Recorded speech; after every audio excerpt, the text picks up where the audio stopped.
სოფელში ბრუნდება 60 განაცხადი 5 ვაკანსიაზე.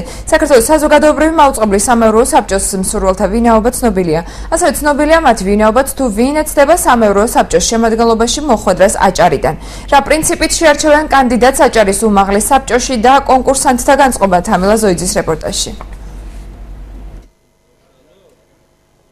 საზოგადოებრივი მაუწყებლის სამეურვეო საბჭოს წევრობის მსურველთა ვინაობა ცნობილია. ბორდის წევრობა 60 კანდიდატს სურს, მათ შორის აჭარიდან 6. პრეტენდენტთა შორისაა გენო გელაძე, რომლის კანდიდატურა პარლამენტმა ორჯერ უკვე განიხილა. საკანონმდებლო ორგანოს თავმჯდომარის მოადგილე მიიჩნევს, რომ უმაღლეს საბჭოს მრავალფეროვანი არჩევანის პირობებში გადაწყვეტილების მიღება გაუჭირდება. დეპუტატი ალექსანდრე ჩიტიშვილი კი საქართველოს პარლამენტის მიერ ორჯერ დაწუნებულ კანდიდატს მხარს არ დაუჭერს. Ამდენგო ჩვენ არც მაშინ კონდა არაფერი, არც ახლა გვაქვს, მაგრამ პირველად მე თუ კი თქვა დარჩება საქმე ისევ გენო გელაძეზე, ვერ დაუჭერ მხარს, მხოლოდ ერთი მოტივის გამო, მე მინდა რომ ბორდი დაკომპლექტდეს, თუმცა პარლამენტმა ორჯერ დაიწუნა ეს პიროვნება, თავის მოტივები აქვს, პარლამენტია, ჩვენ მაღალ საბჭო ვართ. მე ვფიქრობ რომ კიდე აჯერ გაგზავნა იმისი რომ არა გინდა არ გინდას კაცი, მინდა და ისევ არ დაუჭერს მხარი, ბორდი ვერ დაკომპლექტდება, ამიტომ ვფიქრობ რომ მე ალბათ სხვა არჩევანს გავაკეთებ.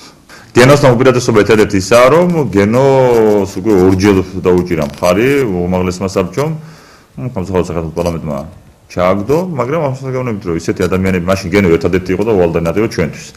არა, ახლა ალტერნატივა გენოს გამოუჩნდა და ვფიქრობ და ვიბრძოლოთ ამასთან დაკავშირებით. საკანონმდებლო ორგანოს ფრაქცია ნაციონალურ მოძრაობაში აცხადებენ, რომ კანდიდატის არჩევისას ყურადღება მხოლოდ მის კონცეფციას მიექცევა. კანდიდატურებს თითქმის ყველას ვიცნობთ. საკმაოდ გამოცდილი სპეციალისტები არიან სხვადასხვა სფეროში.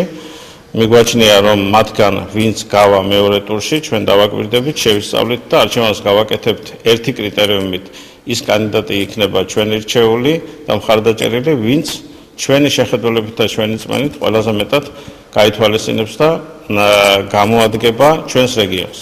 პარლამენტის თავმჯდომარის ბრძანების მიხედვით მეურვეობის კანდიდატი საზოგადოებრივი აღიარებისა და ნდობის მქონე პირი უნდა იყოს.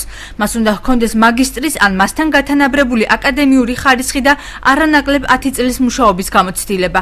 ბორდის წევრობის ერთ-ერთი კანდიდატი ირმა ზოიძე მიიჩნევს, რომ სამართლიანი კონკურსის პირობებში მას წარმატების შანსი აქვს. გამარჯვების შანსებს საკუთარი კანდიდატურის სასარგებლოდ აფასებს და კონცეფციაზე საუბარს მხოლოდ გამარჯვების შემთხვევაში აპირებს ბორდის წევრობის კიდევ ერთი კანდიდატი იურისტი ემზარ ბაქსაძე. მოვლენებს მართლა არ მინდა რომ გავახსნა და ერთადერთი რაც არის თუ იქნება ჩემი როგორც კონცეფცია გაზიარებული, რომელზედაც როგორც ვიცი იქნება ღიად საუბარი და ამ ყველაფერს გამოვხატავ, მხოლოდ ამის შემდეგ შემიძლია თუ რატომ უნდა მივიღონ და რატომ სხვებთან მიმართებაში, იმიტომ ზოგადად ძალიან რთულია. რაც შეეხება ჩემს შანსებს, მინდა თქვა რომ ეს არ არის თქო ჩემი мотиваცია არ განსაზღვრო იმ ერთ დღეს, როცა ვაკანსია გამოცხადდა, ხო? მე ამაზე დიდი ხანია ვფიქრობ, მე ამით ვცხოვრობ, მე ამას ვაკეთებ ყოველ დღე, მე ვიცი ეს პრობლემები. მინდა რაღაცეები რომ იყოს სხვანაირად და ვფიქრობ რომ მოვიდა დრო როცა მე უნდა მონაწილეობა მივიღო რაღაც შესაძლებლად. ეს პირობა და ეს პოზიცია ამის შესაძლებლობას იძლევა.